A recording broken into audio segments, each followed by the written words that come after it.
बच्चों, आज हम लोग कंट्रोल एंड कोऑर्डिनेशन बायोलॉजी का पार्ट बहुत ही इम्पोर्टेंट पार्ट है, इम्पोर्टेंट चैप्टर है जिसमें पढ़ने जा रहे हैं।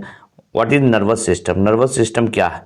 तो nervous system include the brain, spinal cord and a complex network of nerves. यानी ब्रेन, स्पाइनल कोड और कॉम्प्लेक्स नेटवर्क नर्व से बना होता है। इसका काम होता है this system send message back and fourth between brain and body.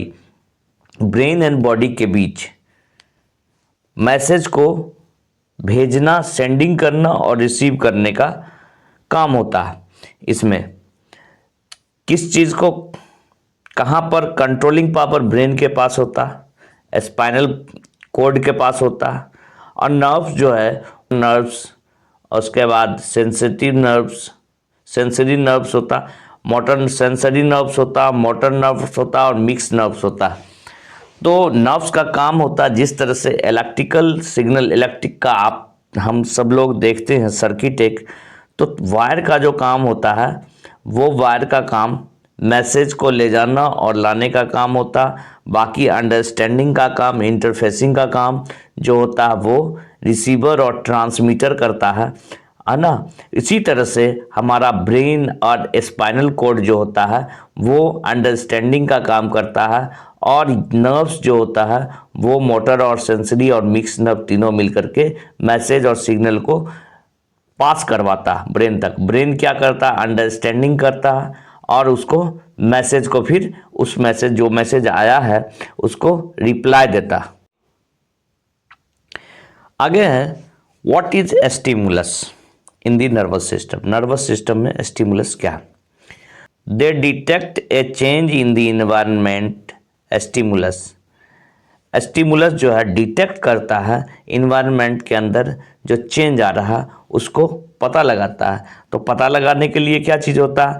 तो पता लगाने के लिए हमारा जो नर्वस सिस्टम होता है वो इलेक्ट्रिकल इम्पल्स के थ्रू रिस्पॉन्स करता है, और इलेक्ट्रिकल इम्पल्स जो लेता है ब्रेन के पास जाता है, ब्रेन जो है फिर मैसेज करता है। यानी ओवरऑल अगर इन्वायरमेंट में चेंज है तो उसके अकॉर्डिंग ब्रेन मैसेज भेजता है कि आपको ये काम करना है, और अगर नेगेटिव है सेंस तो उसको स्टॉप करता है। तो स्टिमुलस जो होता है वो इन्वायरमेंटल चेंज को डिटेक्शन होता है थ्रू नर्वस सिस्टम, और इसके बीच में जो नर्व जो होता है वो इलेक्ट्रिकल सिग्नल जनरेट कर करके उसको पता लगाता है।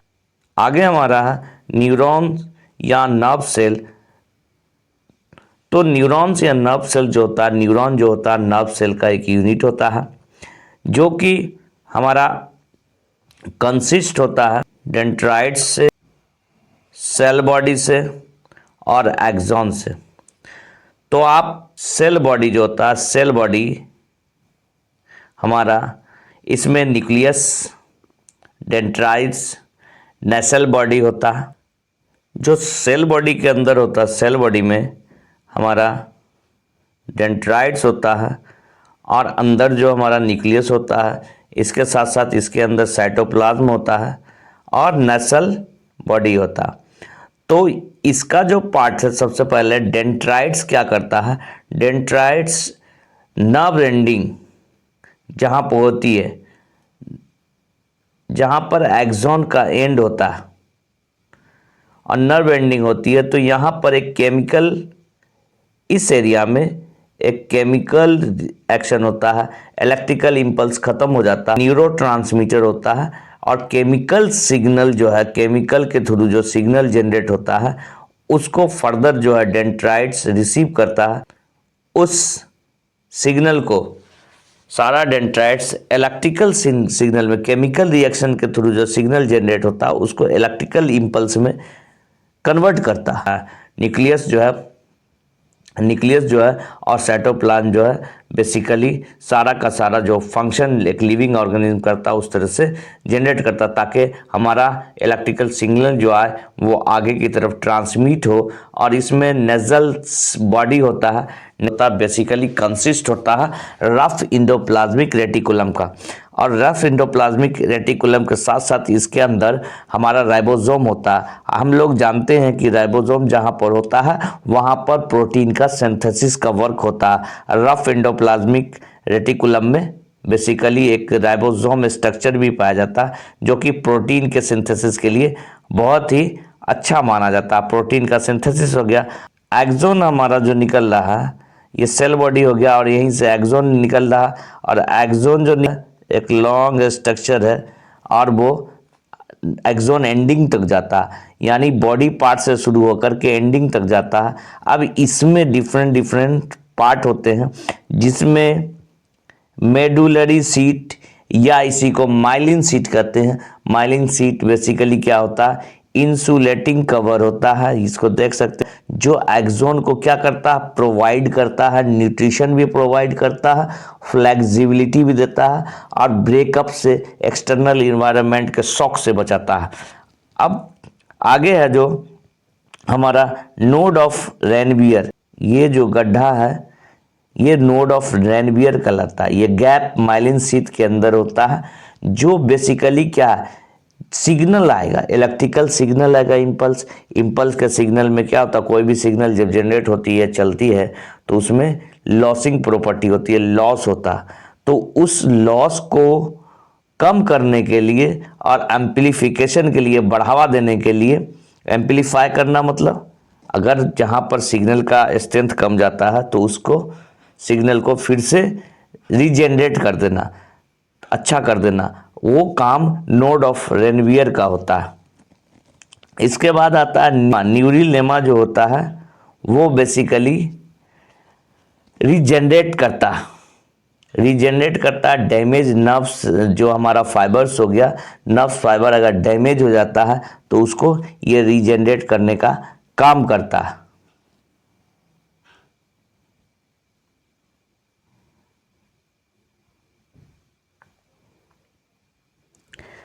एक्सोन जो है one branch arising out of the cell body, cell body से एक ब्रांच निकलता है, very long in comparison to other.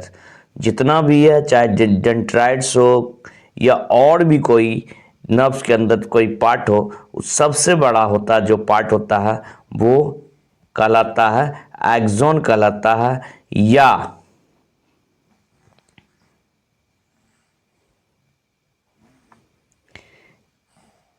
इसे ही नर्व फाइबर भी बोलते हैं। In most neurons it is covered by insulating fatty sheet called neurilemma. एक fat का शीट इसमें होता लगा हुआ, एक्सोन के ऊपर एक फैटी शीट होता है जिसको न्यूरिलेमा बोलते हैं। और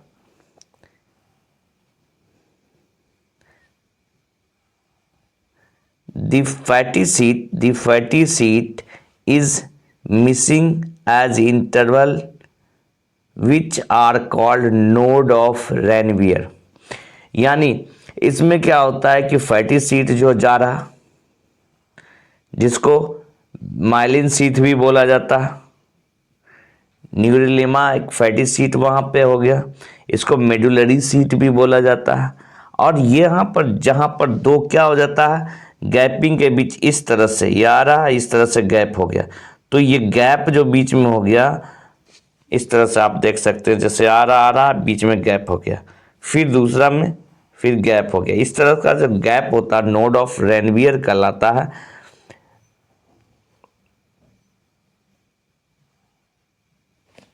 The absence of neurulema help node of Ranvier to generate electrical activity and in transmitter of nerve impulse।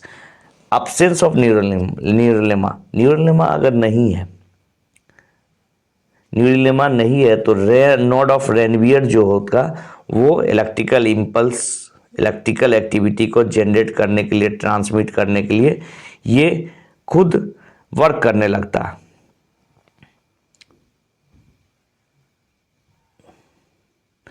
The end portion of the axon have swollen end-like bulb which store chemical called neurotransmitter। Nerve जहाँ पर axon ending होता है, ये nerve ending जिसको बोलते हैं, वहाँ पर एक गुच्छा टाइप का, बल्ब टाइप का स्ट्रक्चर पाया जाता है, जहाँ पर केमिकल एक्शन होता है, उसको न्यूरो ट्रांसमीटर कहते हैं।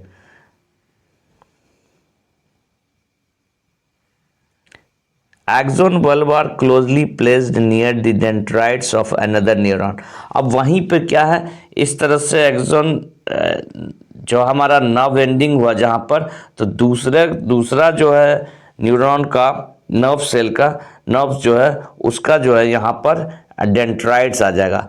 तो बीच में क्या होता है, केमिकल एक्शन होता, फिर डेंड्राइट्स आएगा तो उसको मैसेज सिग्नल को रिसीव करेगा और उसके बाद वो अपना इलेक्ट्रिकल इंपल्स जनरेट करेगा, है ना।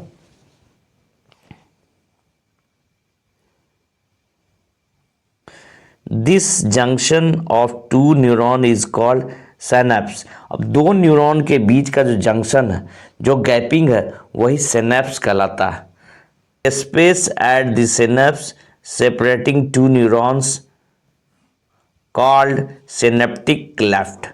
और इसी को जो गैपिंग होता है उसी को सिनेप्टिक क्लेफ्ट बोलते हैं।